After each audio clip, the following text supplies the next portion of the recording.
Vamos a hablar el día de hoy de un tema bastante importante. Yo creo que en el ambiente clínico y en el ambiente prehospitalario pues, cada vez más se ha visto más, con más frecuencia el trauma. Digamos que de nuestra labor, de nuestro día a día, pues, de pacientes politraumatizados o traumatizados, pues es nuestro pan de cada día. En especial cuando nosotros pues, interactuamos en un ambiente de eventos. ¿Es el mío o es el tuyo? Está conectado. Sí,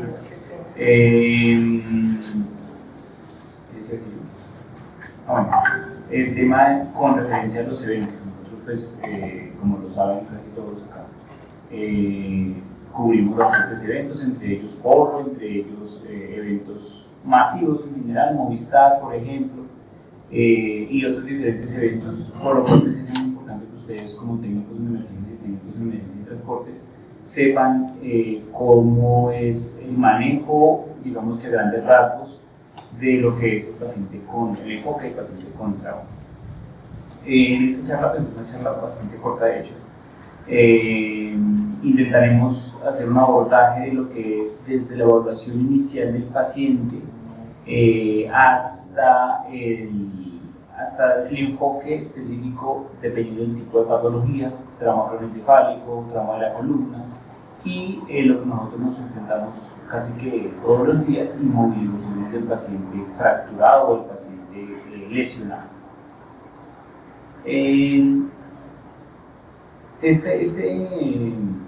Esta guía de manejo, y pues lo que vamos a hablar de aquí en adelante, se basa en el ATLS, que es el soporte vital avanzado en trauma. El soporte vital avanzado en trauma pues, es un consenso en el que se conglomeran una cantidad de esfuerzos, una cantidad de protocolos y sugerencias de manejo con referencia a la atención del paciente traumatizado. Y esto es porque hace mucho tiempo que no se tenía estandarizado el tema de la atención del paciente trauma. Entonces había una cantidad de muertos por trauma incontables. De hecho, pues las cifras son completamente asombrosas y de hecho se convirtió en una enfermedad de interés en salud pública porque pues, ha sido bastante la cantidad de fallecidos por tema de trauma en el mundo. Alrededor de 5 millones de personas al año se mueren por trauma de diferente causa. Y esto básicamente es por la hemorragia que surge posterior al trauma. Entonces, pues vamos a enfocarnos bastante en eso porque eso es lo que le puede salvar la vida a una persona.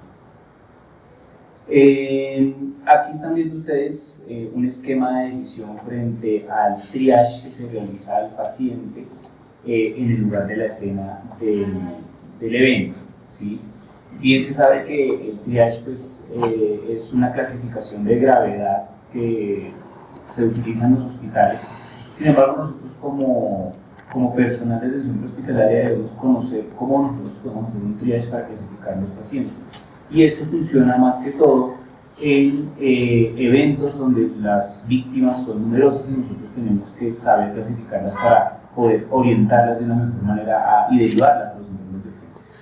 Entonces, primero para poder ustedes validar un triage en el lugar del incidente tienen que hacer una valoración de los signos vitales, que es más importante con el enfoque de trauma y valoración de signos vitales, aunque vamos aquí por cuestiones técnico-didácticas, vamos a estandarizarlo por pasos. Sin embargo, toda esa atención debe ser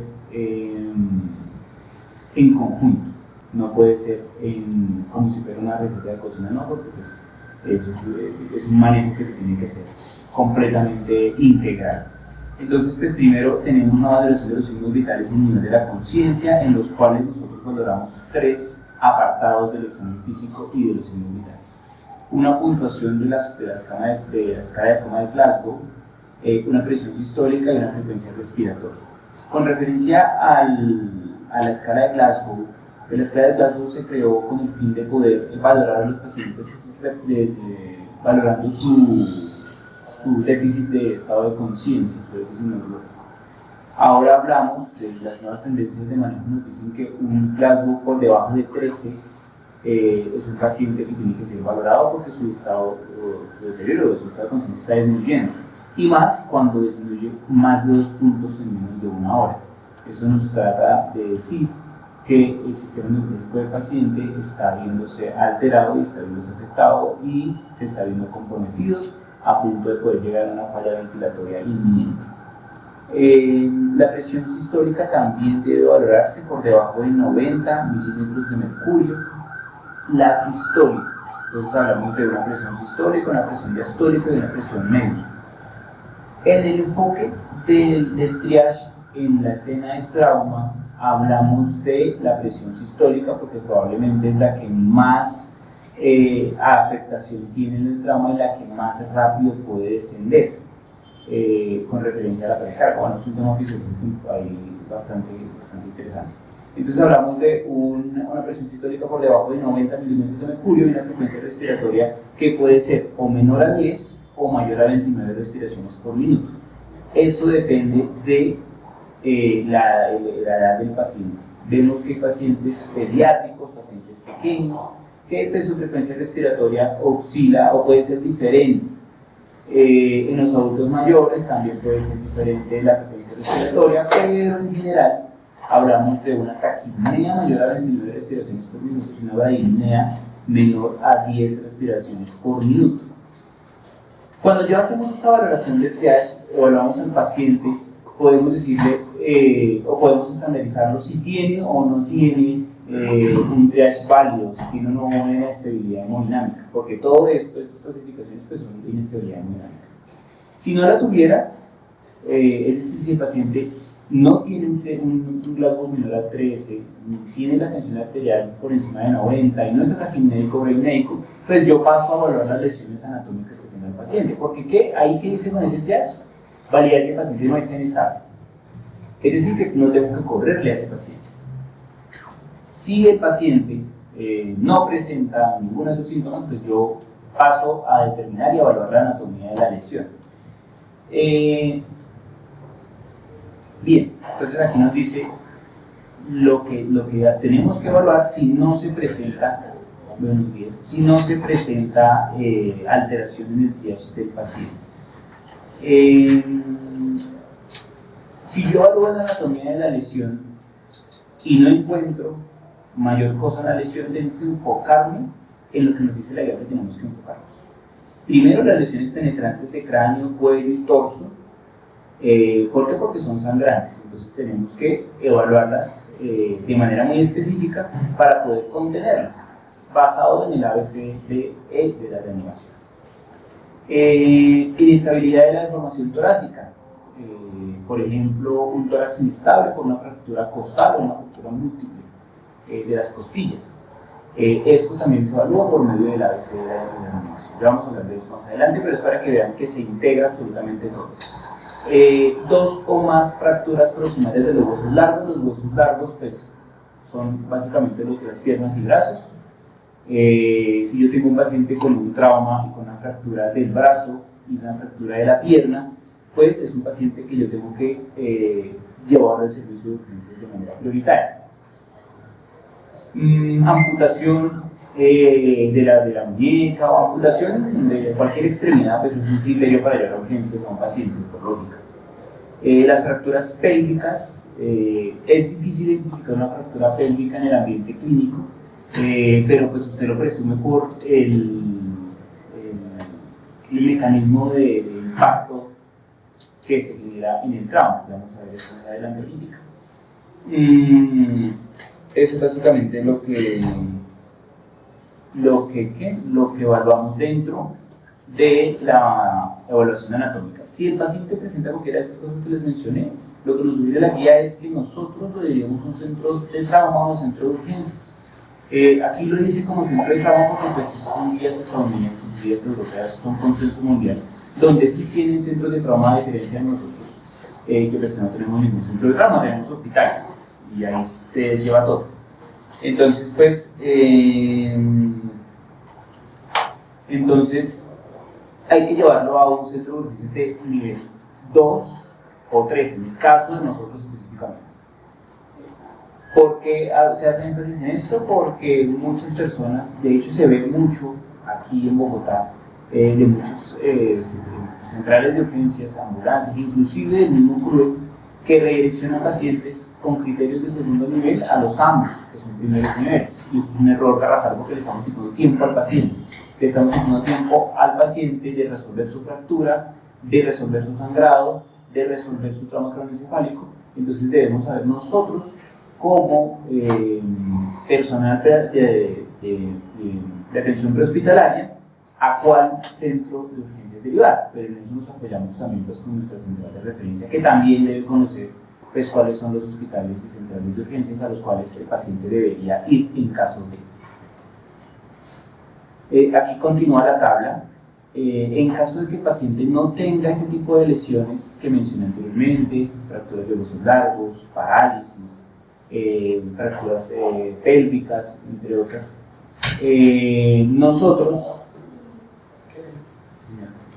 nosotros evaluamos el mecanismo de trauma o el mecanismo en el que se generó el impacto.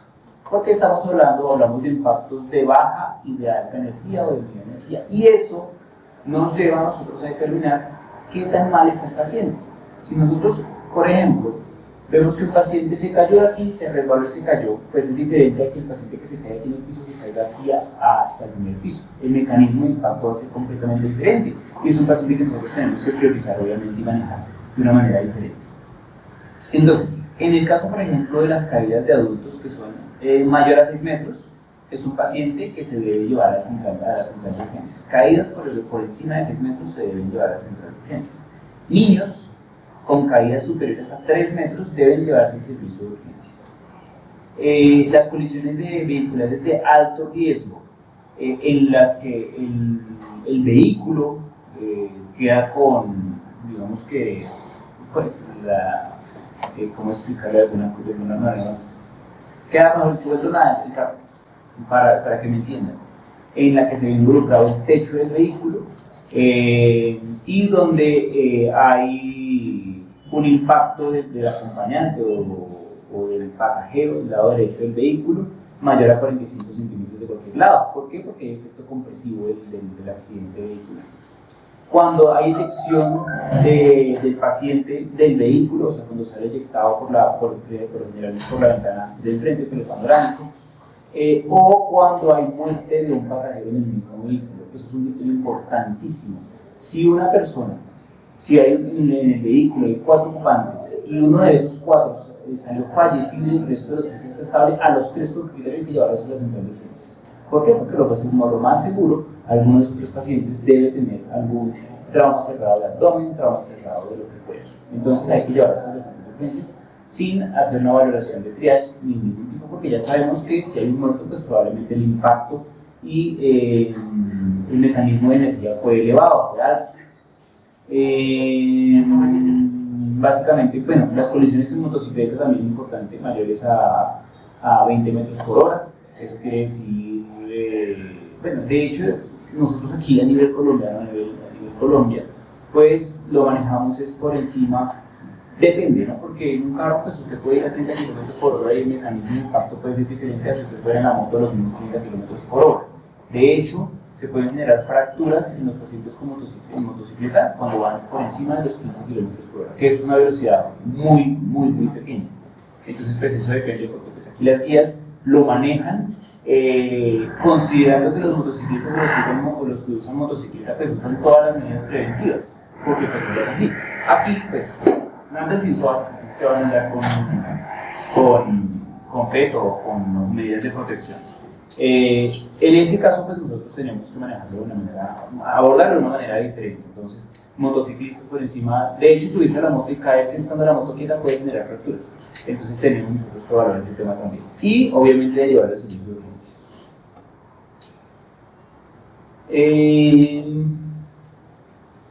Aquí nos continúa pues, la guía con referencia, o bueno, el esquema de triage en torno a la evaluación de los pacientes, que digamos que tiene una consideración especial dentro del contexto de trauma. ¿Cuáles son los pacientes que tienen, digamos que, una atención especial, una atención específica? Los pacientes adultos mayores, los niños, los pacientes que usan anticoagulantes de cualquier tipo y los pacientes quemados y embarazadas, las mujeres embarazadas. ¿Por qué? Porque son personas que por su condición clínica, pues su fisiología o sus mecanismos de compensación van a ser completamente diferentes y entonces pues el riesgo de muerte aumenta. En un paciente adulto mayor el riesgo de muerte aumenta más o menos 5 veces más de lo que aumenta en una persona adulta y más si es mayor a 55 años. Entonces pues eso genera cierto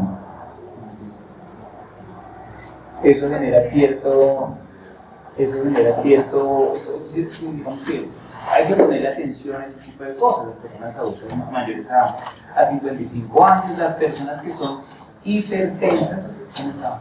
Las personas que son hipertensas, que se conoce el antecedente de la hipertensión, cuando usted le toma la tensión y tiene la tensión sistólica por debajo de 110, es un paciente que probablemente esté entrando en choque.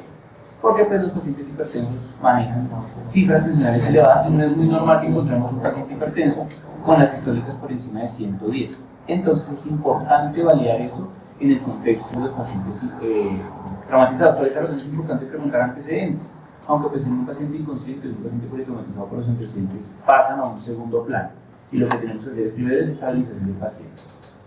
El uso de los pacientes con anticoagulantes pues obviamente es importante porque son pacientes que están con superávit límite anticoagulados, lo que quiere decir que cualquier lesión penetrante, cualquier trauma que genere sangrado, pues el cuerpo no va a poder coagularlo de la adecuada manera, entonces va a generar sangrado. Como le decía al principio de la charla, pues el objetivo de este tipo de conductas y este tipo de guías que se generan es disminuir la incidencia y disminuir lo que mata a los pacientes, que es básicamente el sangrado y la hemorragia, lo que se ha comprobado que puede afectar y matar al paciente. En estos casos, en los pacientes que cumplen con esos criterios de excepción, como les mencioné ahorita, son pacientes que hay que trasladar de acuerdo al protocolo. Entonces, un paciente con un trauma craneoencefálico, por ejemplo, un trauma craneoencefálico leve en una persona adulta mayor a 65 años, es un paciente que hay que trasladar, porque es un paciente que hay que hacerle TAC, porque pues, tiene la mayoría, tiene más de 65 años. En un niño que se cae, hay que derivarlo a la central de urgencias, dependiendo del mecanismo de trauma, ¿no? Pues porque uno debe saber más o menos, o bueno, van a saber ahorita cómo poder enfocar precisamente ese triaje, poder valorar ese triaje ustedes como operadores y como primeros respondientes de ese evento. Ahora vamos a hablar de lo que nos sugiere la guía, que es el ABCDE de la reanimación o de la atención del trauma. Normalmente y históricamente se ha manejado así, como el ABCDE de la reanimación, siendo A el manejo de la vía aérea, B de la respiración del paciente, por sus siglas en inglés.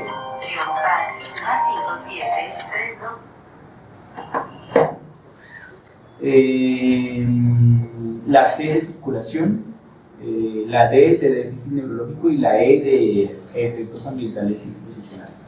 Hace más o menos 20 años solo se manejaba el tema de ABCD, que solamente se manejaba pacientes de enfoque de la vía aérea, de la respiración, de la circulación y del déficit neurológico. Sin embargo, se empezaron a dar cuenta con el tiempo que no se estaba salvando la vida suficiente de los pacientes. ¿Por qué? Porque los paramédicos que iban a atender al lesionado resultaban también lesionados. Entonces dijeron, no, venga, cambiemos esto porque entonces los que están ayudando al enfermo terminan también enfermos. Entonces queda la E de exposición, en la que se enfoca la exposición del paciente y mi exposición como operador para poder manejar al paciente de una mejor manera. Ahora bien, esa E, que es la última, lo último que se valora, lo han transformado para lo primero que se valora. Entonces ya no hablamos de A, B, C, D, E, sino E, A, B, C, D. ¿Por qué? Porque lo primero que tengo que hacer al momento de valorar a un paciente, que es valorar la escena, cómo se encuentra el paciente, si tengo que correrlo, si tengo que quitarlo, ¿sí? Sin embargo, la guía vuelve otra vez a enseñarnos número desconocido.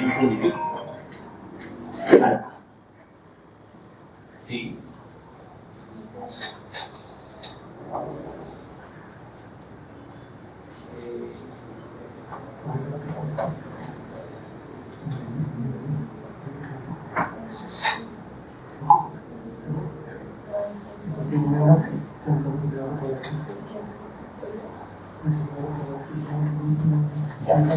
Ok. qué pena. Bueno, entonces, digamos en que las guías nos sugieren ahora que aparte de ese E, A, B, C, D, lo enfoquemos en una X ahora, la nueva letra, en la que nosotros tenemos que valorar la hemorragia del paciente. Entonces ya no es A, B, C, D, sino X, A, B, C, D. ¿Por qué? Pues porque las últimas instancias, la última evidencia médica nos dicen que los pacientes se mueren de hemorragia. Entonces nosotros tenemos que, primero, antes de validar la vía aérea, antes de validar la circulación, antes de validar la respiración, tenemos que tener un paciente con buena sangre en el cuerpo. Entonces yo tengo un paciente sangrando en una pierna, lo primero que tengo que hacer es contener el sangrado y ahí sí pasar a evaluar el resto de variables. ¿Por qué? Porque la sobrevida del paciente depende de que usted contenga la hemorragia tan rápido como usted pueda contenerla. Entonces, por esa razón, nos sugieren las nuevas guías de manejo y los expertos en trauma que evaluemos esa parte, el sangrado del paciente y la evaluación de la hemorragia. Ahora, con referencia a la letra A del ABCD, con referencia a la vía aérea, pues la guía nos sugiere dos cosas. Nos dice, usted tiene que mirar la vía aérea del paciente, pero asimismo restringir los movimientos de la columna. En un paciente traumatizado, politraumatizado, de lo que fuera, se cayó, por ejemplo, está en el puerto, se cayó un paciente del caballo, no se levanta por sí mismo. Entonces es un paciente que ya por per se sabemos que tiene algo, porque pues no se levanta por sí mismo. Así que tenemos que empezar a ver la ABC de la animación. En nuestro caso, en nuestros pacientes, pues es muy probable que nosotros no evidenciemos sangrado, porque pues, es un paciente que se quedó un caballo, y pues muy rara vez, o digamos que es muy inusual que resulte con un sangrado penetrante en algún lado de su cuerpo. Entonces digamos que eso no es lo primero que nosotros vemos en un paciente que se quedó un caballo. Así que tenemos que pasar con la A. Bueno, y con la E, exposición, porque si tengo el caballo encima mío, pues, ¿cómo voy yo a atender al paciente el riesgo de que el caballo me lastime a mí? Una patada o una cosa así, entonces también tengo un caballo de reacción. Pasamos entonces a la vía aérea. ¿El paciente habla o no me habla? Puede ser un paciente que esté completamente consciente, pero le cueste hablar. Es un paciente que tiene compromiso de la vía aérea ya per se, ¿sí? Si el paciente usted le habla y dice me siento enfermo, es un paciente que puede respirar por sí mismo. Entonces es un paciente que tiene su vía aérea permeable y garantizada. Pero si hablamos de un paciente, por ejemplo, que le cuesta hablar, ¿sí? Digamos que no se le dio un caballo, usted lo encuentra tirado ahí, y es un paciente que le cuesta hablar como que algo de fonación, pero no logra expresar articulación, se tiene que buscar cuerpos extraños dentro de la cavidad oral. Pero usted, por protocolo, puede sacar esos cuerpos extraños mientras los vea. ¿Sí? Si usted ve en la boca del paciente un objeto y lo puede sacar, sáquelo. Si no lo puede sacar, no le meta la mano, porque va a meter más el objeto hacia adentro. Entonces, no lo haga. Solamente extraiga el objeto si puede sacarlo por medio de una pinza, por medio de la mano, obviamente usando guantes de la boca del paciente. Si el paciente no habla, no responde, pero sí respira y sí tiene pulso, es un paciente que no está en parada cardíaca, pero es un paciente que tiene una alteración del estado de conciencia. Entonces ahí vamos a valorar la escala de coma de Glasgow. Si es un paciente que tiene alteración del estado de conciencia y es un paciente que no responde al llamado, no respira y no tiene pulso, es un paciente que está en parada cardíaca y hay que comenzar maniobras de reanimación. En su caso, maniobras de reanimación básica. ¿Sí? ¿Cuáles son las maniobras de reanimación básica? Pues compresiones, manejo con endea y manejo de la vía respiratoria. Y obviamente pues se activa el servicio de emergencias para que llegue soporte vital avanzado. ¿Sí? Eso es lo que nos dice la guía de manejo con respecto a la CLS, BLS, pero bueno, aquí es otra cosa. Aquí estamos hablando de paciente que sí tiene pulso y sí respira.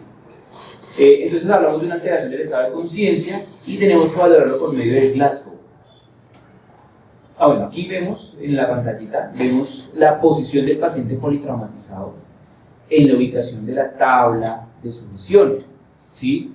Es muy importante que ustedes sepan cómo se pasa el paciente a una tabla de las rígidas, ¿sí? Porque de ustedes depende que el paciente se le fracture o no, de ustedes depende que el paciente se muera o no, porque ustedes pueden tener un paciente con una fractura de cadera, por ejemplo, y si lo pasan mal a la camilla, lo van a refracturar más, va a generar émbolos grasos y va a ser un TEP por la culpa de quien lo pasó a la camilla, ¿sí? Entonces eso no es de tomárselo como de una manera muy jocosa de que pasen al paciente, no, eso tiene un protocolo para paso al paciente de piso a camilla, de tabla a camilla y de camilla a camilla. No es como si fuera un bus de papa o lo que fuera, no. Eso tiene su protocolo de atención y eso garantiza la sobrevida del paciente.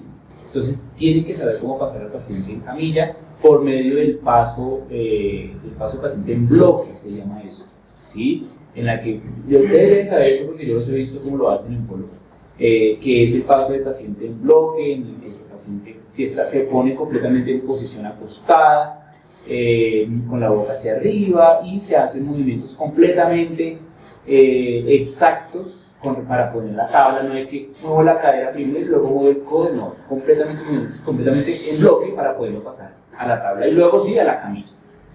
Y eso se llama protocolo de trauma aquí en Colombia. Bien. En los pacientes, por ejemplo, en los pacientes que no tienen casco de motocicleta, pues bien, pero en los pacientes en los que tienen casco de motocicleta, muchos dicen, no le quite el casco. La guía dice, quite el casco del paciente. ¿Por qué? Porque si tiene la vía aérea obstruida, ¿usted cómo puede manejar la vía aérea con un casco puesto? Si, por ejemplo, el casco está puesto y el cinturón con el que apretan está apretando el cuello, pues el paciente va a poder respirar. Entonces, la solución es quite el casco, pero mantenga la movilidad intacta de la columna vertebral. Para eso hay un protocolo que ya le voy a explicar cómo se hace. Requiere la ayuda de 2 personas para poder sustraer el casco de un motociclista. En los casos que el paciente pues, no tenga casco, pues lo ideal es colocar el collarín, dependiendo del impacto de trauma, ¿sí? Por lo general, todos los pacientes que se caen, por ejemplo, de un caballo y que no pueden levantarse, lo que se presume inmediatamente es que tienen compromiso de la columna. Entonces, en los pacientes con compromiso de la columna hay que ponerle de un collarín. Pero el paciente, por lo general, eso pasa mucho. Por lo que el paciente se cae y se levanta. Si se levanta es porque no tiene compromiso neurológico para nada. O sea, si usted ve al paciente de pie, ya sabe que el ABCD está completamente indemne. Respira por sí mismo porque se paró. Obviamente la vía no está comprometida, la vía de respiración respira bien, la circulación está completamente indemne porque se paró y caminó. Y déficit neurológico no tiene porque no está inconsciente. Entonces ya estuvo todo el ABCD mientras el paciente está de pie. Bien. Pero es un paciente que igual hay que valorar, porque puede tener un trauma cerrado del abdomen, leve, un trauma cronocefálico leve, un trauma facial, y hay que evaluar. Ahora hablamos de la B de ventilación. La B de ventilación nos habla sobre cómo evaluar la respiración y ventilación del paciente. ¿Cómo respira el paciente? Es decir, si es taquipnéico o braquimédico, respira con dificultad, jadea, y cómo se ventila el paciente. Cómo nosotros vemos que el pulmón se expande y la caja torácica se expande hacia afuera y así mismo se comprime hacia adentro, garantizándonos funcionalidad adecuada del pulmón. Para ello nosotros tenemos que hacer algo que se llama inspección, palpación y auscultación, en ese orden. Yo tengo que desnudar, por supuesto, al paciente, tengo que quitarle las prendas al paciente para poder ver el pecho, y así mismo tengo que inspeccionar el pecho del paciente para mirar que la expansibilidad torácica sea simétrica. Así yo descarto que no haya un neumotórax, atención, o fracturas costales que están generando una compresión del pulmón, ¿sí? Después de eso yo hago palpación de los arcos costales con el fin de determinar que no haya fracturas costales. ¿Por qué? Porque si hay fracturas costales, lo más seguro el pulmón esté perforado y entonces está haciendo un neumotórax o un neumotórax, ¿sí? Y laceraciones traqueales, que pues las laceraciones traqueales y faríngeas pues son laceraciones muy poco frecuentes y que cuando se presentan pues ya el paciente ha perdido la vida, porque pues son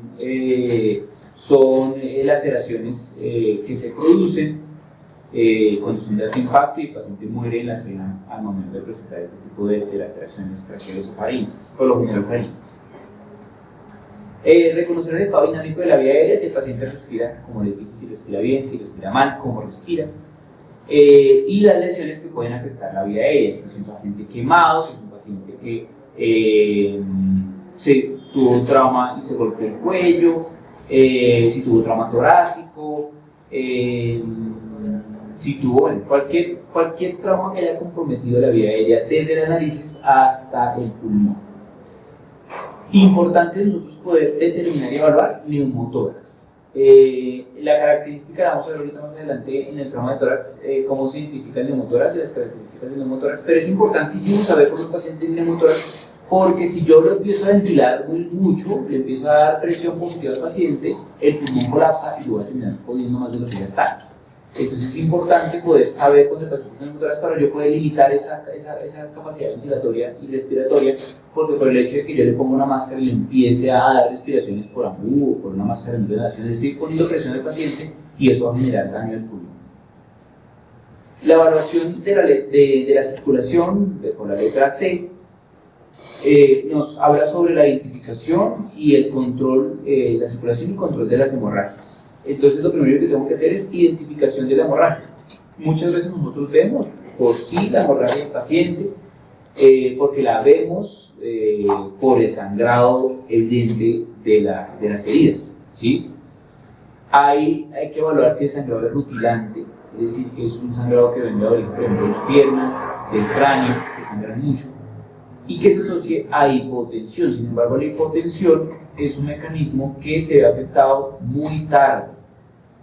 Entonces es algo que se evalúe de manera inmediata en los pacientes que tengan riesgo de hemorragias. Hay que ver el nivel de la conciencia y la perfusión cutánea, ¿sí?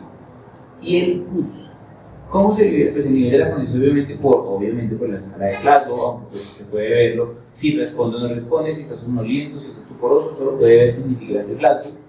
Y la adecuada perfusión cutánea. Usted mira los dedos si están perfundidos, mira los labios si están perfundidos, aunque la cianosis periférica no es un signo que sea muy fiable de ver en los pacientes, porque muchos pacientes que tienen trauma inmediato pues no hacen cianosis, y la cianosis la hacen hasta 3 horas después del trauma, inclusive 5 horas después del trauma, entonces no es algo que se vea de manera inmediata. ¿Qué hay que hacer en esos contextos de la evaluación inicial? Cuando usted está viendo el paciente sangrando, haga compresión manual directa, no ponga torniquetes, haga compresión manual directa. Ya te explico, digamos que la contravía que con respecto a los torniquetes, sin embargo, pues es una actividad que poco a poco se está haciendo más en desuso. Hay que garantizar un adecuado acceso venoso, es importante garantizar un acceso venoso. ¿Por qué? Porque aún así usted siendo técnico en emergencia, con apoyo de médico, sin apoyo de médico, usted tiene que garantizar un acceso venoso, porque si el paciente le pasa algo, usted tiene que pasar líquidos, al menos sostenerlo de alguna manera mientras usted llega a servicio de urgencias. Entonces tienen que garantizar un acceso venoso. ¿Cuál acceso venoso? Usted no le puede poner un Jelco 20 al paciente contra un pobrecito porque es que le duele. No, usted tiene que ir de manera agresiva con un Jelco 16, 14 para garantizar una adecuada hidratación del paciente. No puede ponerse con unidades de que venga un catéter 24, no. Porque pues no, imagínese, usted va a quedar ahí todo el día esperando que le pase un bolo de 250 cc y pues ese no es el efecto. El volumen es muy importante de definirlo. Muchas guías nos dicen, oiga, arranque el manejo con un bolo de 1000, póngale 1000 al paciente. Nosotros le decimos, no le ponga 1000 al paciente porque eso es un problema importante, mejor empiece de 250 en 250. ¿Por qué? Porque pues, si usted comienza a hacer, a darle líquidos de manera agresiva al paciente, comienza a dilucionarlo. Es decir, que la sangre comienza a bajar y aumenta el volumen de líquidos y entonces eso es perjudicial para el paciente. Así que la reanimación hídrica debe ser controlada mientras llega al servicio de urgencias, mientras se garantiza que tengamos unidades de sangre disponibles para transfundir y ahí sí realizar una reanimación agresiva del paciente, con 1000, con 2000, con 3000 cc de volumen, pero teniendo la seguridad de que voy a transfundirlo en el menor tiempo posible, en caso de que el paciente lo requiera. Ahora, el D de la reanimación, pues básicamente es de déficit neurológico, en la que se evalúa simplemente la escala de coma de Glasgow. La escala de coma de Glasgow es una escala que por medio de una clasificación de número nos permite identificar si el paciente tiene o no déficit neurológico, ¿sí? Y eso nos permite identificar, por ejemplo, el trauma craneoencefálico en qué estadio está, leve, moderado o severo, aunque las nuevas guías pues, nos cambian un poquito más la definición de trauma craneoencefálico, porque pues, se ha visto que el Glasgow es muy variable y que puede cambiar la clasificación de trauma craneoencefálico. Esta es la escala de coma de Glasgow. Se evalúan tres aspectos: el aspecto ocular, el aspecto verbal y la respuesta motora. La respuesta ocular es cuando yo le digo al paciente, abra los ojos o míreme. Si el paciente lo hace de manera espontánea, es un Glasgow de esa valoración de 4 puntos. Pero si el paciente tiene los ojos cerrados, yo le digo, abra los ojos y los abre por la orden verbal, es un puntaje de 3 puntos. Pero si el paciente tiene los ojos cerrados y no me abre los ojos cuando yo le digo que los abra, pero sí los abre cuando hay estimulación dolorosa, es un puntaje de 2 puntos. Y si no le responde ni por más de que yo le haga estímulo doloroso, es una escala de puntuación número 1. La orden verbal. Cuando el paciente se encuentra hablando conmigo, consciente por completo, es un puntaje de 5 puntos. Si el paciente habla desorientado, como que usted lo nota como perdido, como si estuviera, no como si estuviera borracho, sino más bien como si estuviera algo desorientado, es un puntaje de 4 puntos. Cuando empieza a decir palabras inapropiadas, hay aquí palabras inapropiadas casi que se ponga a izarte, como cuando efectivamente están borrachos. Es un rasgo verbal de 3 puntos. Sonidos incomprensibles es cuando el paciente ni siquiera puede articular una sola palabra, como si estuviera jadeando, como si estuviera gagueando. Es un puntaje de 2 puntos. Y cuando el paciente no habla, no responde de manera verbal, es un puntaje de 2 puntos. La respuesta motora, esta es importante porque es que ya no maneja 4 o 5 puntos, sino 6 puntos. Una orden verbal en la que siempre se le da la indicación al paciente y el paciente la hace. Es importante esto, por ejemplo, en el ACV, para clasificarlo por medio del ACV, porque los pacientes con ACV, por ejemplo, pues si tienen un deterioro del hemicuerpo izquierdo, que si usted le pregunta que levante la pierna izquierda y no la levanta, pues no es porque tenga un Glasgow de 0, sino porque efectivamente tiene un ACV. Entonces usted tiene que saber específicamente cuál extremidad debe usted evaluar. Entonces, por ejemplo, aquí tenemos una orden verbal en la que lo ves, y yo le digo al paciente, levante el brazo, y él lo levanta, es una clasificación de 6 puntos. Si yo le digo al paciente, señáleme dónde le duele, es un puntaje de 5 puntos.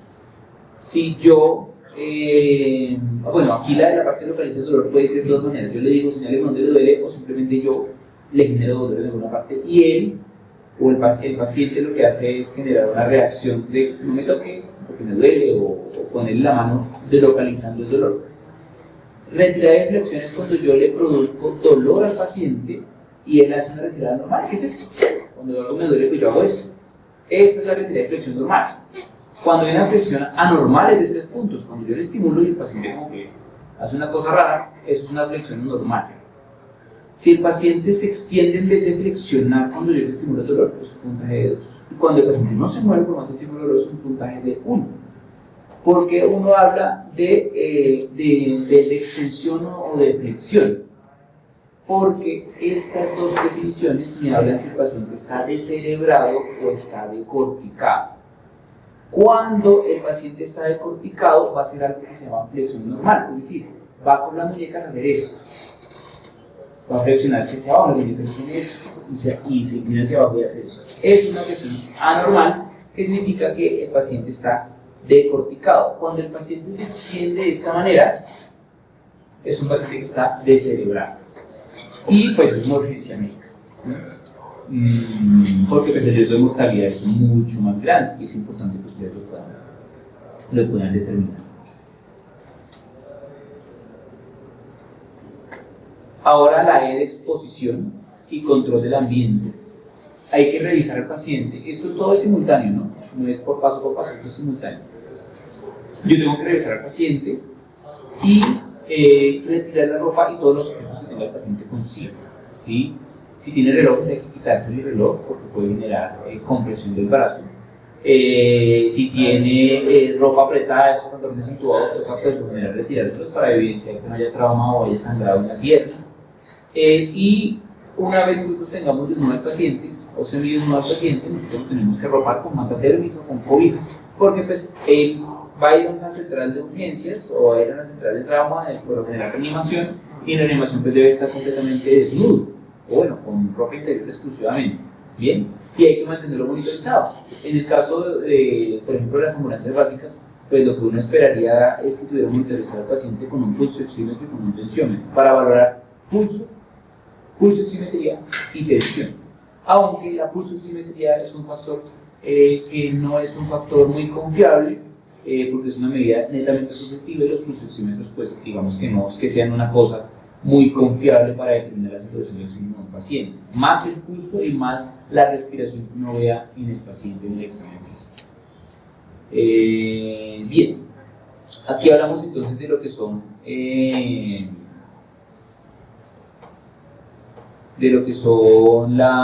los mecanismos de lesión en los que yo tengo que empezar a sospechar alguna patología.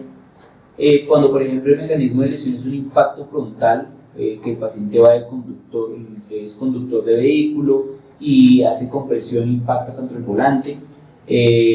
Cuando hay marcas de las rodillas en el tablero, que es el paciente que queda casi que en posición fetal en dirección hacia el tablero del vehículo, nosotros debemos sospechar que hay una fractura de la columna cervical, que hay un tórax inestable por lesión torácica, y por ende hay una neumotórax o un taponamiento o una contusión cardíaca, que hay una ruptura traumática de la aorta, que hay laceración hepática, bueno, mejor dicho, lesiones de la cavidad toracoabdominal,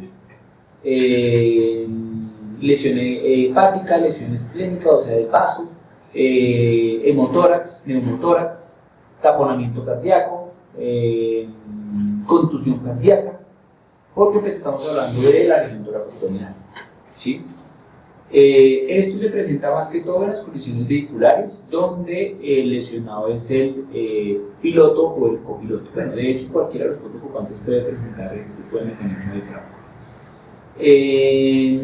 Cuando los impactos son laterales, es decir, que yo estoy de copiloto y un carro impacta la parte lateral del vehículo, se pueden producir esguinces cervicales, es decir, por el mecanismo de trauma, pues pega contra el carro y lo que ve el cuello hace un mecanismo de latigazo lateral. Puede haber esguince cervical por eso. Obviamente puede haber traumatismo craneoencefálico, fractura de la columna, un tórax inestable lateral cuando los impactos son de este lado. Obviamente puede haber secundario neumotórax, igual una ruptura de la aorta, o una fractura de la pelvis y del acetábulo. ¿Cómo podíamos entonces ver si era muy difícil identificar una fractura pélvica o una pelvis inestable? Eso se verifica por medio del mecanismo de trauma. Casi siempre los pacientes que tienen pelvis inestable son los pacientes ocupantes de vehículo, por lo general, casi todos. O los pacientes que sufrieron, peatones que sufrieron accidente de tránsito por colisión vehicular, en la que el vehículo los impacta de frente o por detrás, pero están de pies. O los pacientes que la rueda les pasa por encima de su región pélvica, hay que sospechar pelvis inestable. Bueno, esto ya lo vimos. Bueno, esto es para el... acá. Entonces ya, eso era el trauma cerrado. Ahora hablamos del trauma penetrante y de la lesión térmica. Con el trauma penetrante, pues es la herida principalmente, pues, aquí en nuestra sociedad, herida por arma blanca, y ahora muy frecuente la herida por arma de fuego. Cuando la herida por arma blanca es en la región anterior torácica, es decir, en el pecho específicamente, lo primero que hay que sospechar es que hay taponamiento cardíaco. Por lo general, siempre hay taponamiento cardíaco cuando la herida se genera en el área cardíaca, ¿sí? Obviamente puede haber hemotórax, neumotórax y hemoneumotórax, por supuesto, cuando hay lesión penetrante torácica en tórax anterior. A nivel toracoabdominal izquierda, es decir, por este lado, pues siempre se tiene que evaluar las lesiones que están anatómicamente ubicadas ahí, que son pues, intestino, estómago, vaso. Y probablemente, si estamos hablando de digamos, un lateral casi que cardíaco, pues estaríamos también comprometiendo el corazón y puede generar también taponamiento cardíaco. Heridas por arma de fuego. Cuando se generan en tronco y extremidades, es muy probable que cuando las lesiones, lo que pasa es que con las heridas de proyectil son diferentes porque el mecanismo de trauma es adyacente. Eso quiere decir que la bala no es que pase derecho y ya, sino que eso genera trauma y lesión circundante por el mecanismo de la bala. Entonces es un mecanismo, por lo general pues la bala lo que hace es penetrar, atravesar y asimismo llevarse completamente todo el tejido circundante. Entonces si yo tengo una lesión o un disparo digamos que precordial, pues yo sé que lo más seguro impacto corazón, hasta es un taponamiento cardíaco y ese es un choque cardiogénico que tenemos que valorar. Cuando la bala se aloja, es más fácil poder determinar la ruta y dónde está la bala y qué lesiones genera la bala. Cuando la bala sale, nosotros no sabemos cuál fue la ruta de la bala, porque uno cree que la bala lo que hace es seguir derecho, atravesar el cuerpo por una línea perpendicular. ¡Cha! No, la bala lo que puede hacer es esto y seguir. La bala entra aquí, puede salir así, o entra aquí, puede salir así. No sabemos cómo. Entonces la lesión es mucho más difícil de detectar por la trayectoria de la bala. Cuando está alojada es mucho más fácil. Y por eso es importante saber si la bala está alojada o no. Ustedes, como por ejemplo, si llegaran a atender, Dios no lo quiera, una herida por arma de fuego, ustedes tienen que saber si la bala alojó o no. Y la manera de saberlo es mirando al paciente dónde entró la bala y mirando por detrás a ver si salió la bala. Si yo sé que no hay ninguna lesión ahí, es porque la bala no salió y está ahí alojada. Entonces tengo que minimizar por completo el movimiento del paciente porque la bala puede seguir lesionando el tejido circundante. Entonces tengo que mantener al paciente quietico, protocolo para trauma y llevármelo rapidísimo a urgencias para que lo maneje el equipo de trauma para estabilización del paciente. Las quemaduras térmicas, por lo general las quemaduras térmicas se presentan siempre son tóraco-abdominales, pero pues las heridas hay que valorarlas cuando son en cuello. Cuando las quemaduras o las heridas por quemaduras son en cuello, inmediatamente tenemos que sospechar alteración de la vía aérea, que va a ser edema circundante y entonces el paciente va a entubarlo lo más rápido que se pueda porque pues, va a dejar de respirar. Las quemaduras eléctricas generan alto riesgo de arritmias cardíacas y de necrosis del músculo, y eso genera asimismo otras patologías de liberación de citoquinas, una cantidad de liberación de sustancias proinflamatorias del músculo que dañan los riñones y asimismo el corazón. Las quemaduras por inhalación se tratan igualito como si fuera una quemadura de cuello porque estamos hablando de la vía aérea y por lo cual tenemos que enfocar a ese paciente en un adecuado manejo de la vía aérea porque es un paciente que probablemente toque entubar más adelante. Ahora, con referencia a la vía aérea, manejo de la vía aérea, aquí estamos viendo cómo se retira el casco, te voy a explicar cómo se hace. Hay que reconocer el problema, si el paciente habla, si está consciente y si la vía aérea es permeable. Yo sé que la vía aérea es permeable cuando el paciente me habla. Y el problema es cuando el paciente está inconsciente. Cuando el paciente está inconsciente, tiene pulso y respira, pues yo tengo que valorar la vía aérea si es permeable, si tiene cuerpos extraños o no. Trauma maxilofacial, traumas faciales, esos se generan básicamente, pues, digamos que en el aspecto vehicular se presenta mucho, en las riñas, los golpes con bates o con balones también se puede producir, aunque los traumas con balones son traumas leves, faciales leves, pero igual, o por ejemplo las caídas en los adultos mayores, eso pasa mucho, en los adultos mayores que se caen no pueden poner las manos sino que caen de cara. Eso también es un trauma maxilofacial, que hay que trasladar al servicio de urgencias, como lo habíamos visto en el protocolo que nos sugería previamente, pues para descartar que no haya trauma facial en ningún lado. El trauma del cuello y trauma laringio, como les había hablado del trauma laringio, pues es un trauma de muy mal pronóstico. El paciente que presenta trauma de laringio es el paciente que muere de manera inmediata en la escena del evento. ¿Cómo se quita el casco? Entonces, estamos viendo, por ejemplo, aquí en la primera recuadra, hubo un paciente que tiene su casco de puesto, pero si vemos aquí un paramédico que está abrazando el cuello como si casi que fuera a ahorcar al paciente, ¿sí? Eso lo hace ese paramédico con el fin de mantener el cuello intacto. Entonces ese paramédico lo que está haciendo es la función de collarín. ¿sí?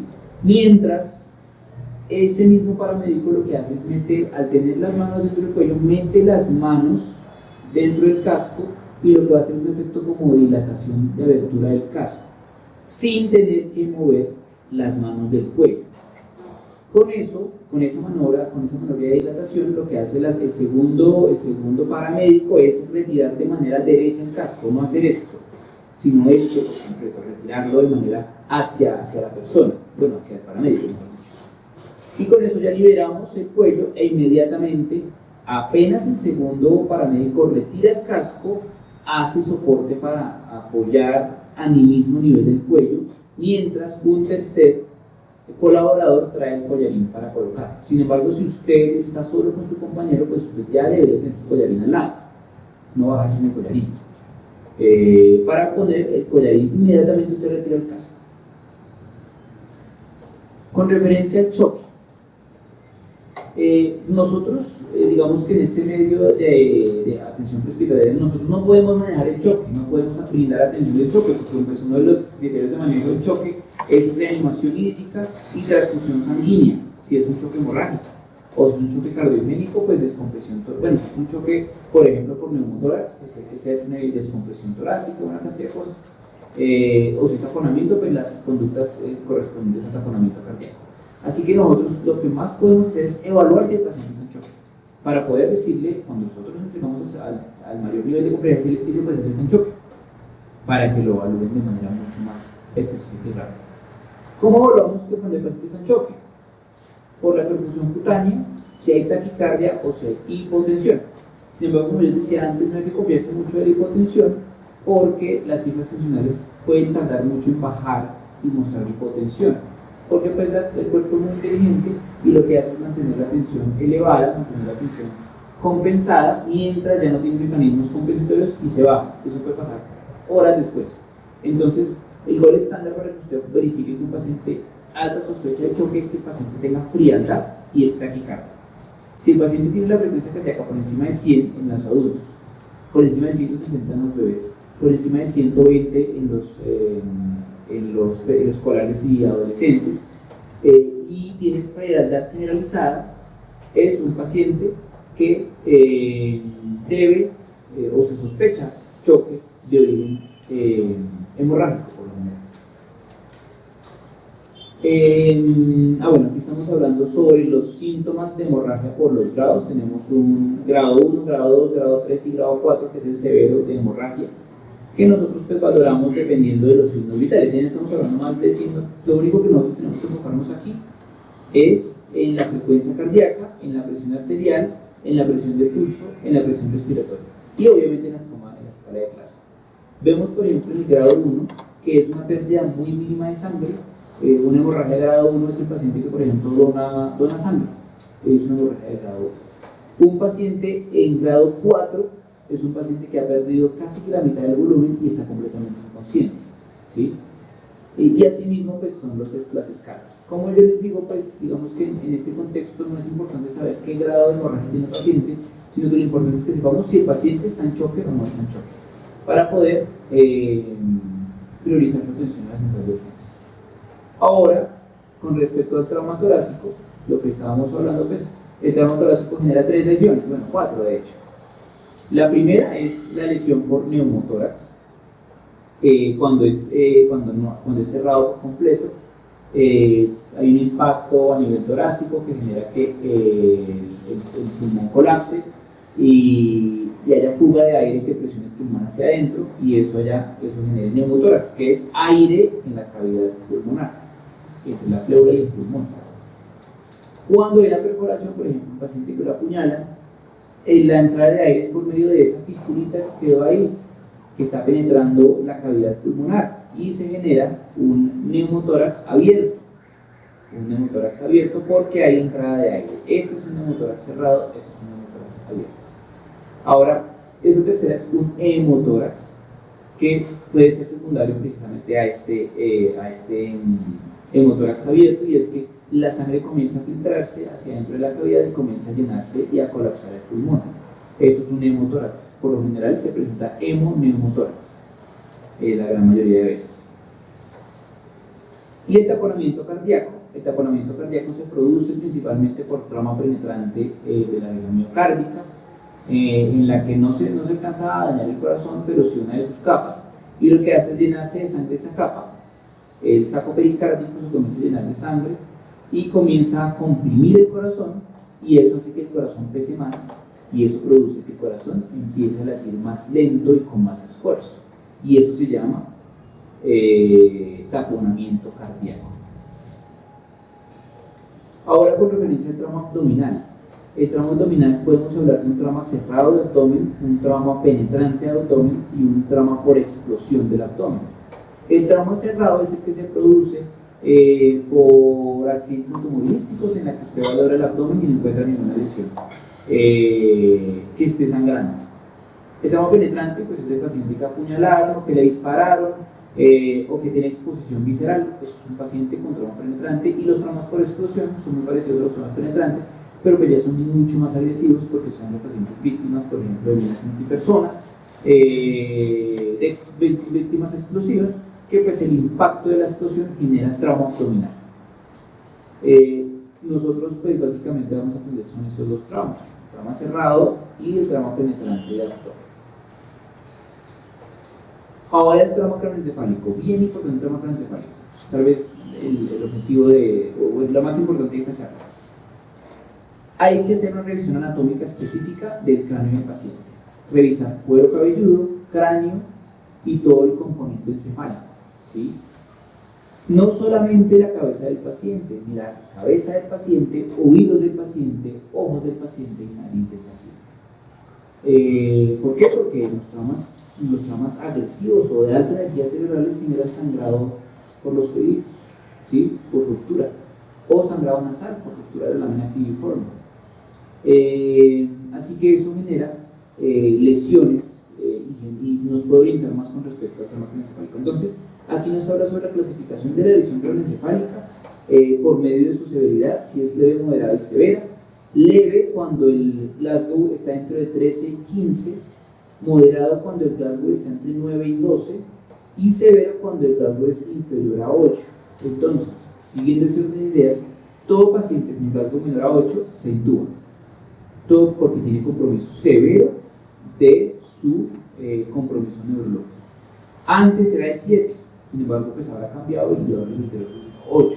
Si un Glasgow de 8, hay que intubarlo, ¿sí? Si tiene un Glasgow de 9 o 12, pero, por ejemplo, tiene un Glasgow de 12 y le bajó repentinamente a 10, hay que intubarlo, porque tuvo descenso de 2 puntos del Glasgow de manera consecutiva o sucesoria, entonces hay que intubarlo de manera preventiva.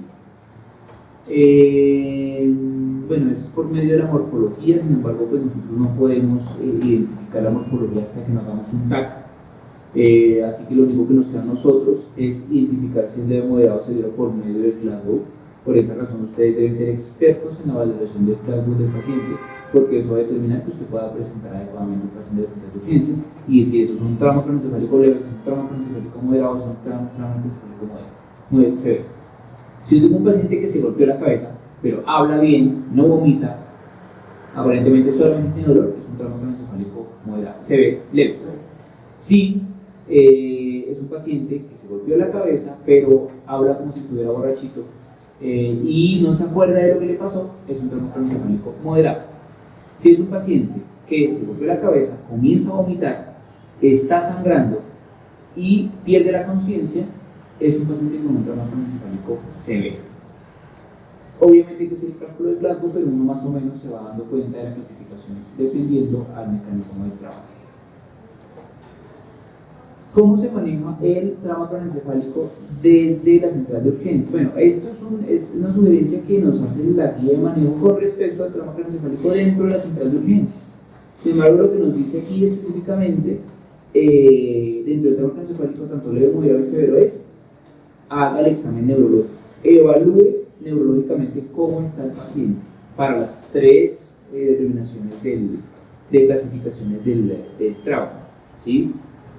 Porque dependiendo de esa clasificación usted va a saber qué hacer. Cuando es un trauma craneoencefálico leve, usted simplemente lo monitoriza y ve si le requiere oxígeno o no le requiere oxígeno para saturaciones mayores a 90. Si es un trauma craneoencefálico moderado, se tiene que hacer baja neurológica, es decir, cada media hora, en el caso, por ejemplo, de nosotros que estamos en un ambiente hospitalario, evaluar el estado neurológico del paciente cada 10 minutos, mirar si se empeora o si, por el contrario, mejora, para usted presentar al paciente si es un trauma craneoencefálico moderado o si durante el traslado progresó a un trauma craneoencefálico severo, porque eso puede pasar. Que un paciente tenga un trauma craneoencefálico moderado, un pequeño sangrado, pero ese sangrado empezó a crecer, a hacer efecto compresivo y se convierte en un trauma craneoencefálico severo. ¿Sí? No es que no vaya a pasar una cosa a la otra, o un trauma leve que se convierte en un trauma craneoencefálico moderado. Así que hay que ponerle mucha atención a los pacientes que tienen golpes en la cabeza, hacer una importante valoración neurológica para así mismo definir el traslado del paciente y a dónde el paciente debería ir o a dónde debo llevarlo, más bien, donde hay disponibilidad de TAC. Todos los tres tipos de traumas craneoencefálicos, tanto leve, moderado y severo, deben trasladarse a un hospital donde haya disponibilidad de TAC, primordialmente. TAC, aunque puede el paciente requerir resonancia o lo que sea, pero nuestra misión es llevarlo a un lugar donde haya TAC, o sea, a un segundo nivel primordial. Trauma de la columna vertebral. Ese trauma de la columna vertebral pues, es importante porque nos habla sobre un paciente que se cae, no se puede mover. Entonces ahí tenemos que hacer evaluación neurológica. Es un paciente que le decimos si puede o siente sus extremidades. Si el paciente dice que no la siente, es un trauma vertebral hasta que se demuestre lo contrario. Y usted debe inmovilizarlo en bloque, así como lo muestra esta imagen. ¿Sí? Así tal cual está el paciente. Con movilización del cuello y movilización completa con las manos en posición anatómica, es decir, conservar en el paciente la posición anatómica para poder trasladarlo. Todo esto por medio de valoración y traslado del paciente en bloque. Ahora, los vendajes y movilizaciones, bueno, este es un tema ya diferente a lo que a la TLS, pero que es importante que sepamos sobre cómo hacer inmovilizaciones en las extremidades, porque eso se ve mucho en los pacientes traumatizados de polo, muchas veces de hecho pues eso depende de los pacientes de polo, son pacientes que presentan fractura específicamente de clavícula y hombro por lo general,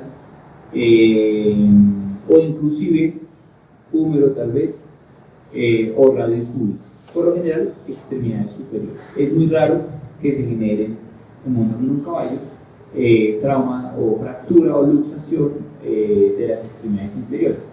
Solo si el caballo se cae encima de la pierna, probablemente se pueda producir. Pero por lo general eso no pasa en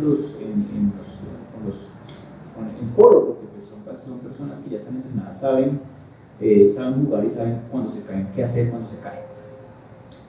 Así que pues vamos a hablar un poquito de ese tema para terminar con respecto a los vendajes de cada extremidad. Entonces hablamos primero de los vendajes de los dedos, de las manos.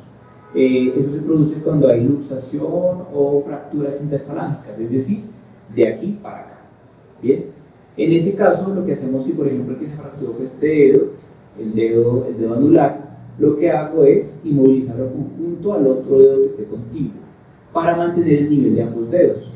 La inmovilización, como lo ven en la imagen, debe ser enrollar los dos deditos sin enrollar la intersección aquí. Porque si yo inmovilizo completo, el paciente no va a poder hacer nada de esto. Entonces yo necesito también conservar la movilidad de la falange. Entonces esta parte tiene que quedar libre. Tengo que movilizar tanto arriba como abajo de la articulación. Bien, eso para los vendajes de los dedos. Cuando hay luxación sospechada, porque pues yo no puedo, hasta que me haga una radiografía de tórax, una radiografía de la extremidad, no puedo evaluar si el paciente está fracturado o no. Eso yo lo presumo al ver el paciente, por las características de dolor y por las laceraciones que tenga el paciente. Los dedos, esos son los dedos de la mano. Con el dedo gordo pasa algo diferente, no se puede utilizar de esa manera. El dedo gordo se inmoviliza dejando libre el dedo gordo. Entonces es un vendaje que arranca en el dedo gordo, penetrando con el vendaje del dedo gordo. Entonces yo lo que hago es al vendaje le abro un huequito y ahí mismo entra el dedo y comienzo a vendar el dedo, los dedos y la muñeca, teniendo en cuenta que tengo que vendar la muñeca también. porque tengo que verificar que el paciente no puede hacer esto. Entonces yo tengo que vender la muñeca también. Muñeca y parte distal, parte proximal del nacimiento de los dedos para proteger el dedo gordito de la mano. La muñeca, digamos que la movilización de la muñeca es para evitar que el paciente haga esto cuando se fractura o esto. Entonces yo debo hacer una movilización que nazca desde la parte proximal de los dedos hasta la parte, hasta la flexura del codo, mejor dicho. Con eso yo con el vendaje evito que el paciente haga esto, porque eso es lo que puede hacer refractura del paciente y eso es lo que puede hacer que se generen esquirlas y ese movimiento pueda perforar algún nervio o algún vaso y pueda generar unos problemas. Para el antebrazo es una cosa bastante interesante porque tanto como el antebrazo como el hombro se debe hacer, se debe utilizar cabestrillos. Sin embargo, nosotros en las ambulancias no tenemos cabestrillos, o bueno, de hecho sí, pero para utilizarlos, imagínense cuánto cuesta un cabestrillo. Entonces lo ideal es utilizar el vendaje suficiente, el vendaje que nosotros contamos para hacer cabestrillos, digamos que cabestrillos caseros para poderlos manejar, como lo ven en la imagen. En ese caso, por ejemplo, en el caso de esa imagen, el cabestrillo está mal colocado. Aunque la inmovilización está bien hecha, es una inmovilización que se tiene que hacer desde los deditos hasta encima de la articulación del codo, es decir, que casi que en la axila, cuando tenemos fracturas del antebrazo. ¿Por qué? Porque la literatura dice, cuando usted tenga una fractura, inmovilice tanto la articulación de arriba como la articulación de abajo, para garantizar que no haya refractura. Sin embargo, en el caso de las fracturas, por ejemplo, del antebrazo, que son expuestas, es decir, que el hueso está así zafado, usted no puede poner vendaje. Usted lo que tiene que hacer es una movilización con una caja o una tabla rígida, ¿sí? ¿Cómo se hace la movilización rígida? Con el dorso y la parte anterior del brazo, ¿sí? No así, sino así y así, ¿sí? Manteniendo el brazo en posición funcional. ¿Cuál es la posición funcional del brazo? Esta, así. Esta es la posición funcional del brazo. No esta ni esta, no, esta. Cuando el brazo está estirado, la posición funcional es esta, mirando hacia adentro. Cuando está flexionado, es esta. Sin embargo, la posición funcional de todo el brazo es esta, apuntando hacia el corazón. Esa es la posición funcional del brazo. Así que nosotros tenemos que movilizar basados en esa posición funcional del brazo. Como les dije, el paciente que tiene exposición, o sea que evidenciamos fractura de hueso, ya sea cúbito o radio, nosotros tenemos que hacer una movilización rígida, fija, para el paciente, utilizando también el cabestrillo para mantener el brazo en posición funcional. Ahí está mal colocado porque, por ejemplo, el brazo está muy caído. Aquí en esta imagen, como lo ven, el brazo está muy caído, está aquí hacia abajito. Entonces tiene que subir un poquito para estar a la altura del nivel del corazón, por lo menos unos 4 deditos encima de la tetilla. Bueno, con los dedos medios en la tetilla, para validar que el paciente sí haya quedado bien inmovilizado. Para las fracturas de hombro, es un error que he visto muchísimo dentro de la práctica que se hace, por ejemplo, en polo, y es que solo le ponen el cabestrillo. De por sí el cabestrillo solo no sirve dentro del paciente. Si yo tengo una fractura de hombro, yo tengo el hombro así zafado, pues yo pongo el paciente, pongo el brazo en posición funcional, es decir, así, pero entonces al tener el paciente así, el brazo caído, lo que estoy es empeorando la fractura porque el hombro no está sujetado. Estoy sujetando el brazo, estoy dándole soporte al peso del brazo, pero no al hombro.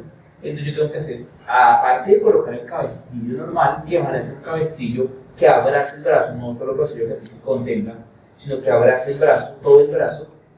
Tengo que poner una venda que arrope el brazo al tronco, de espalda a tronco, para pegar el brazo al tórax y que el paciente no pueda hacer esto. Porque si tienen el cabestrillo del paciente agudo, el paciente puede hacer esto y se le fractura. En cambio, tengo que garantizar el movimiento de restricción del brazo para que el paciente no pueda ni levantar el brazo ni tampoco sacar. Con eso evitamos refracturas. Es importantísimo que se coloque la venda, así como lo muestra esta imagen, porque eso evita refracturas y expansión de la fractura del hombro, que pasa mucho en polo, porque son muchos los pacientes que les da fractura, se produce fracturas de hombro.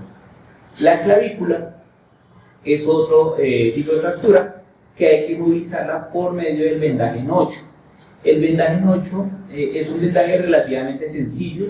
El paciente se le indica que se ponga en posición de jarra, es decir, con las manos atrás, exponiendo la clavícula hacia adelante. Inmediatamente apenas se pone ese paciente, se comienza a hacer un vendaje en 8, cubriendo la clavícula como si fuera una maletica. Entonces la X del 8 no va a ir aquí adelante, sino la X del 8 va a ir atrás. Y queda aquí como si tuviera unas riáticas de maleta, con el fin de mantener el pecho del paciente hacia adelante y las clavículas completamente simétricas en función del cuello, para que la clavícula no haga esto, sino que se mantenga quietica ahí. Aunque si está así, pues que se mantenga así. Pero si el paciente se ve, pues la clavícula se va a ir así y va a perforar.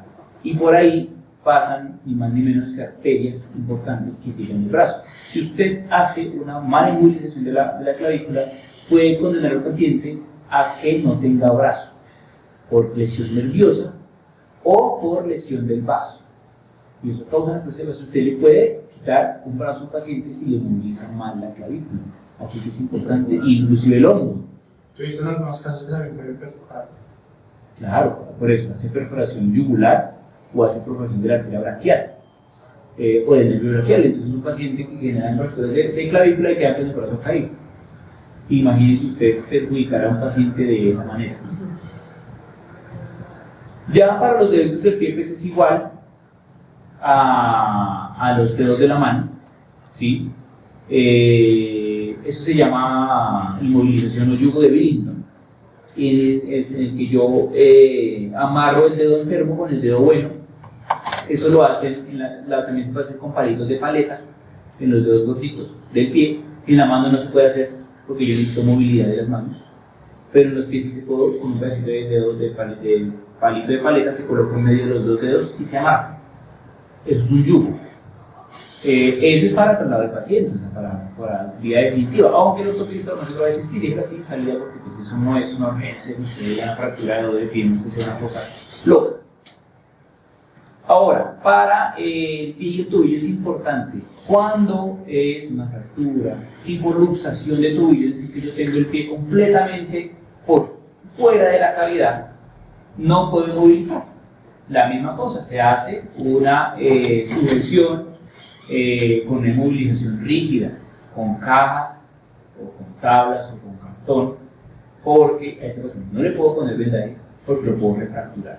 Tampoco puedo, ni ningún tipo de fractura, ni ningún tipo de luxación, tratar de reacomodar la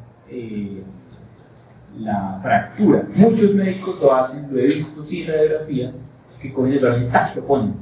Eso es una práctica iatrogénica, porque yo necesito saber primero cómo está el brazo por medio de una radiografía, para saber cómo va a ser mi estrategia de reducción del brazo. Si yo lo hago así, a la loca, puedo lesionar un vaso, puedo lesionar un nervio, puedo romper un nervio al hacer la reducción, tanto de hombro como de tobillo. Entonces se requiere de radiografía para poder hacerlo e inmovilización. Cuando yo tengo simplemente no luxado el tobillo, sino que simplemente es un esguince, por ejemplo, la inmovilización va desde los deditos hasta encima del tobillo, que es una inmovilización tipo media, hasta la mitad de la pierna va esa inmovilización. Se dejan expuestos los deditos para poder ver que el yeso, la inmovilización ha quedado suficientemente bien apretada y no esté necrosando los dedos, no esté generando hipoperfusión distal. Por eso se dejan liberados los deditos. Para la rodilla, tanto para la rodilla y para el codo, es la misma cosa. Se hacen inmovilizaciones en 8 o vendajes en 8 para liberar la rodilla. Entonces, por ejemplo, si yo tengo una fractura de rodilla, yo arranco la inmovilización desde abajo hacia arriba, no de arriba hacia abajo, sino de abajo hacia arriba, liberando la rodilla por completo y dejándola expuesta, porque el paciente necesita flexionar la rodilla. Y esa inmovilización no la hago con el pie estirado, sino con la rodilla ligeramente flexionada, para que la rodilla quede en posición funcional. Obviamente, pues la inmovilización no es una inmovilización fija, es una inmovilización transitoria mientras se trae a servicio de urgencias. Ya en ortopedia, servicio de ortopedia, pues va a ser una inmovilización definitiva del paciente con yeso y con todo el tema, pero pues mientras tanto usted lo que debe hacer es tratar de contener al máximo la lesión, la fractura, la esguince, la luxación para no empeorar y no generar más daños de los que puede generarse una fractura. Y eso es básicamente todo lo que iba a mostrarles. Si tienen alguna pregunta, alguna objeción, las podemos responder ahora mismo.